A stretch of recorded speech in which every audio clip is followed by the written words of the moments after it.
گوش کنید بچه‌ها، وقتی من مدیریت تغییر و تحول رو میخوام توی سازمان اجرا کنم، 3 تا بعد رو باید هدف قرار بدم. بعد اول مایندست، یعنی قالب فکری،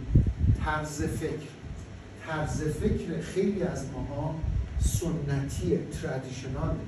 ما باید بریم به سمت طرز فکر چابک که حالا تو طول این دوره بیشتر میفهمیم.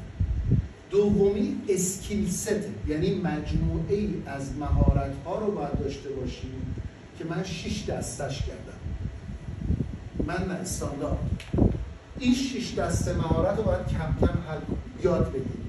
بخشیش تو این کلاسه، بخشیش باید فیلم ببینید، بخشیش باید سریال ببینید، بخشیش باید فایل مذاکره گوش بدید. یعنی کلاس ما کلاس اسلاید نیست، بلندد، ترکیبیه. و یکی هم اسکیل سته که تول سته، یعنی سومی تول سته. تول ست ما چیه؟ هوش مصنوعی، یعنی به کارگیری هوش مصنوعی. این هدف این کلاس. امیدوارم که تو این کلاس بتونیم یه تغییر بزرگ، نه یه تغییر کوچیک